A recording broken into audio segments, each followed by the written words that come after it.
Welcome to the City of Bakersfield's podcast, the Something Better podcast. I am your host, Joe Conroy, the Public Information Officer for the city. Here on the podcast, we talk a lot about, or at least the last few months, we've talked a lot about programs and services that the public might not know about directly. They might not see. They're kind of behind the scenes, and they're integral and they're very helpful, but people might not know about them. So we like to bring light to those. Today's going to be a little bit different. We're actually going to talk about probably one of our most visible programs and maybe even one of our most popular programs now, the Park Rangers program. And today we're joined by Park Rangers manager Billy Owens and Park Rangers supervisor Mike Dobbs. Thanks for joining us, guys. Thank you for having us. Yeah, thank you. Great. Again, the Park Ranger program, it's out there. It's in the parks. People probably see these folks quite often. They've been around a year and a half, 2 years-ish? Getting close to 2 years. Yeah, almost 2 years. That's what I thought. And Billy, you're now running that program. You're overseeing all of that work. But you didn't start in the Park Ranger program. You actually started with code enforcement, right? Or That's correct. I spent about 17 years in code enforcement, the last 5 or 6 as supervisor. Okay. And then came over to the Park Ranger program. So what's your thoughts about the program? Like, how does it work, and what's your vision for it? Well, I think the overall vision from the inception of it is being good stewards and ambassadors of our parks and our city assets. Okay. And Mike, you tell us a little bit about what your role is with the Park Rangers and how long you've been with the team. I've been with the team since the beginning, and currently there's 2 supervisors and then 18 park rangers. And we also have 5 temps right now that we fill in during our heavy season. And our job as the supervisors to just oversee and make sure that the parks are presentable to the public. The weather's getting warm right now, so every weekend, starting Friday, we see thousands of people in our parks, and we just make sure it's going to be an enjoyable experience for them. Yeah, and you joined the city. When you came and joined the Rangers, you came from somewhere else from another agency, I think. Correct. I did. And how did that experience prepare you for running the Rangers? And where were you before? I worked 24 years with the Kern County Sheriff's Office. And I was a supervisor out there for about 6 years, and then was a lieutenant for almost 6 years also. Okay. And they sent me to the best training in the state, and I just brought those skills over here. Awesome. So, when I'm out in the public and I talk to people, especially if I'm in a park, the park rangers people talk about them all the time. You see them a lot, and their trucks are very visible, and folks see them out there.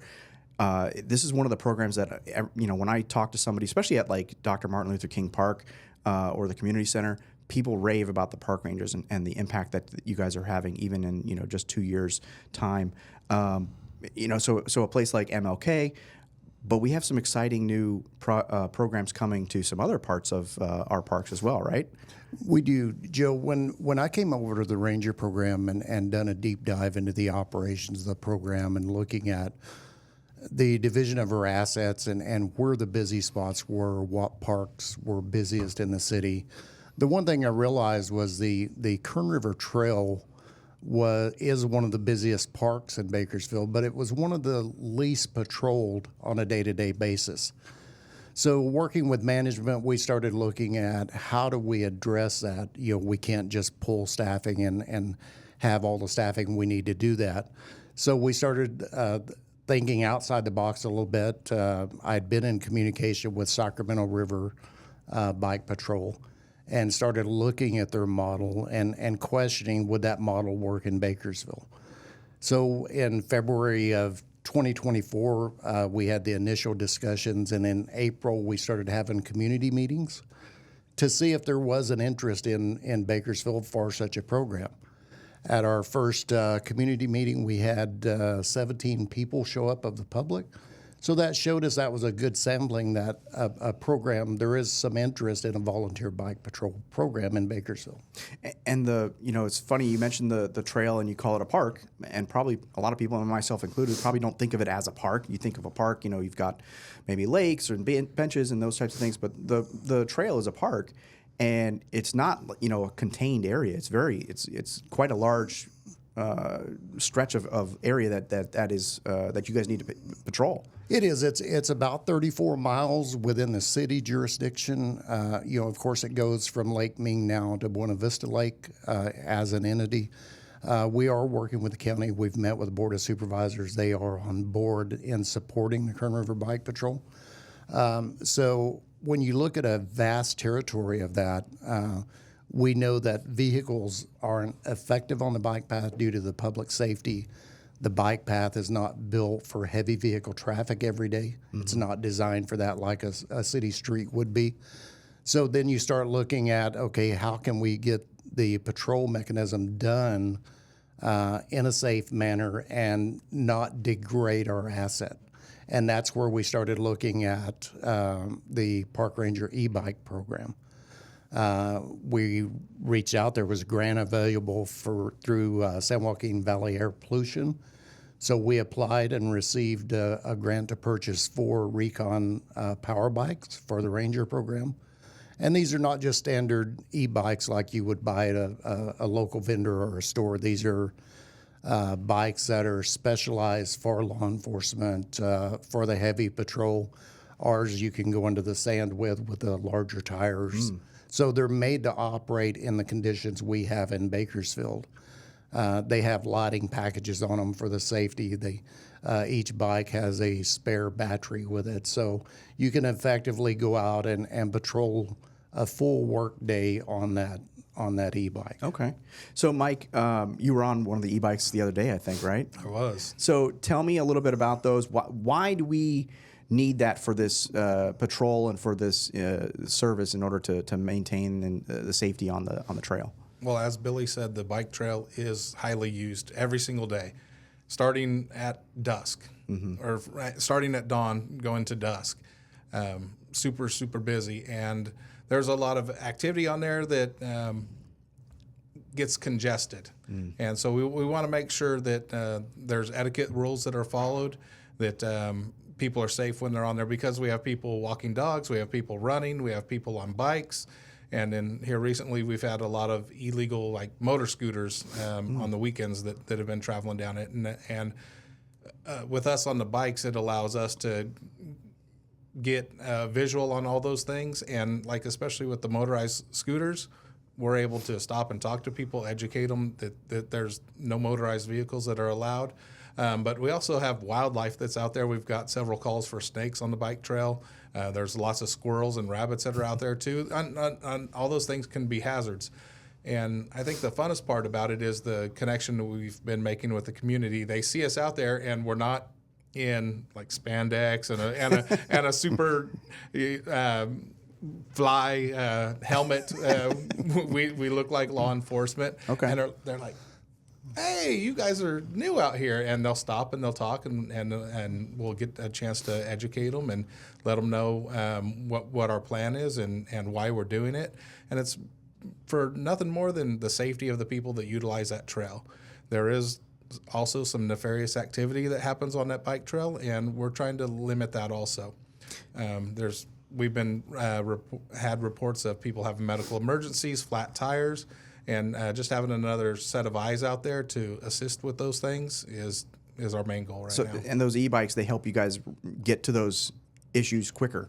They do, Joe. And remember, not only when you get to an issue, you have to deal with it when you get there and have the energy to deal with it. So if you had to ride and pedal at a high speed for 10 miles to get to a point, you're not going to be very effective when you get there. Yeah. So that's one of the benefits of the e-bikes is it gives you that electric assist to get to where you need to be quicker.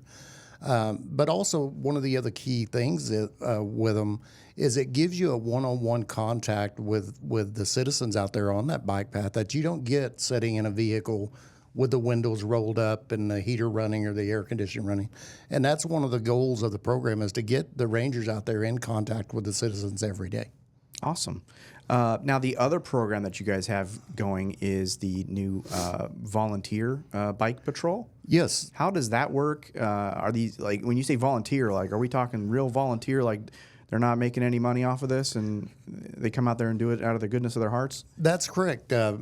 We started meeting, like I said, in February of last year, and there's an interest. So the Kern River Bike Patrol is sanctioned by the National Ski Patrol. And when I say you kind of think ski patrol versus bike, Yeah. So the ski patrol actually has a mountain bike division that goes with that to patrol the skiing areas during off season. So they took a lot of those methodologies and brought them into a bike patrol setting.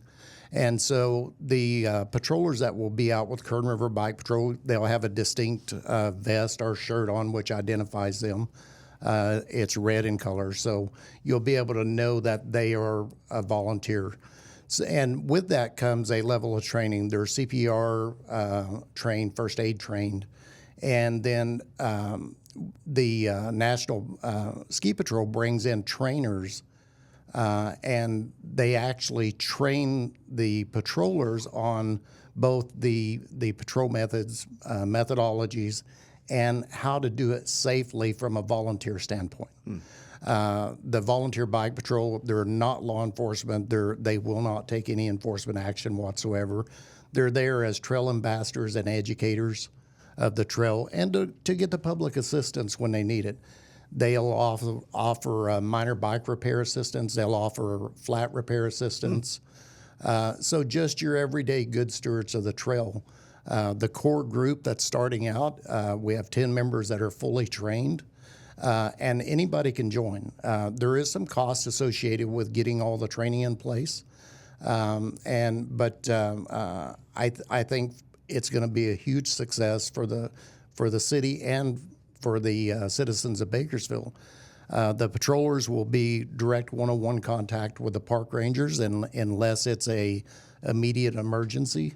And then they will dial 911 and get assistance just like anyone else would. Okay, and they'll be on bikes as well? Yes, they'll all be on bikes up and down and they will actually be able to function from Lake Ming to Buena Vista. Okay.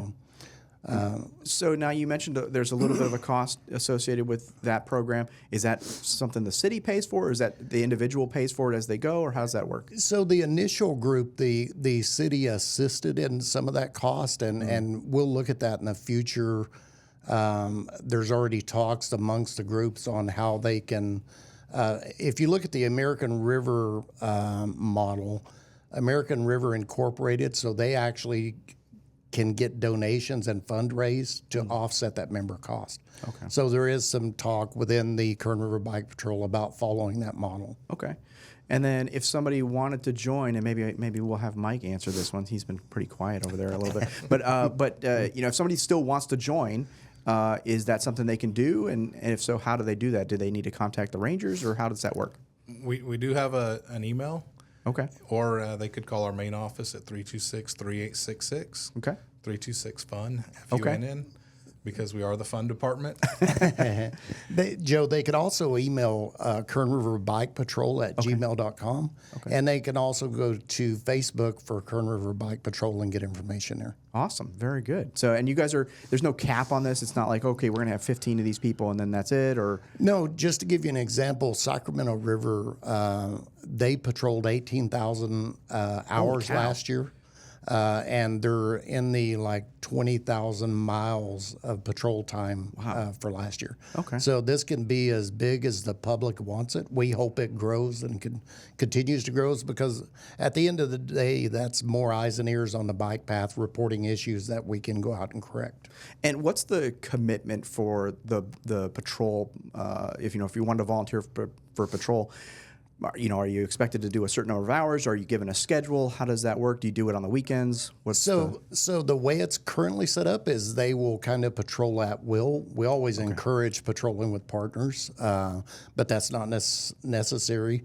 And the other important factor here is with both the park rangers and the Kern River Bike Patrol, is they will, at the end of their patrol shift, they will basically scan a QR code and fill out a short survey, so we can start collecting data on areas of concern, areas of high activity.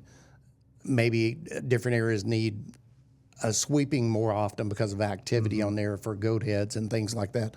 So they will fill out this, and then we will have the analytics on the backside to be able to report back not only to our grant provider, but also to city management as far as the program and whether it's successful or not. Yeah, and you want to be as efficient with your resources as you can. If you're seeing there's an issue in one area and not so much in another, you want to be able to focus those because you have limited resources. Absolutely. You want to be able to focus those to be as effective as possible. So Yes. that's great to be able to have that analytic data to be able to go back at it and determine those. Anything else today that we haven't talked about the program? I'll kick it over to Mike. So I'm a word person, and so the word I get with this program is community. Okay. And when we were out there filming the promo video, we were approached by a guy on a bike, and he said that they're a tight-knit community amongst each other, and we're trying to get in there and be tight-knit with them and be useful to them and have them be useful to us also. And just in talking to him, he gave us some ideas of how busy Riverwalk Park is from the eastmost point to the westmost point, and that there's bikes that go through there and they're flying 20, 25 miles an hour, and you have families and you have pets and people sometimes not paying attention. And there are several different trails that converge right there, and so we're going to look at putting up signs that say, slow down while going through this park, and once you clear it and go to the west, then it's free range out there, Right. and there's not as many people out there on foot, and you can pump up the speed again. But yeah, the word community is what we're trying to be successful in with this program. Awesome. Yeah, and Mike brings up a good point. If you look at our markings on our Kern River Trail, our bike path, the number one complaint we hear that I've heard personally is people don't know where they are. So I think we can do a better job at signage and marking on the bike path. There's literally almost no marking on our physical bike path. And I've been researching, and that's going to be one of my future projects, is seeking grant money to go out and address some of those concerns as far as signs and marking on the bike path. So maybe even more to come in the future here from this program. Absolutely. That's awesome. Well, thank you guys for joining us today. Billy Owens and Mike Dobbs from our Park Rangers program, talking about a couple of new programs, the e-bikes and our Kern River Volunteer Bike Patrol. So again, thank you guys for joining us this go around. And of course, if you're listening and you've enjoyed this, please hit the like button. And of course, subscribe so you don't miss the next episode. And you can always go back and listen to the previous ones as well. So again, Billy and Mike, thank you guys for joining us today. Thank you. Thank you for having us. Have a great one.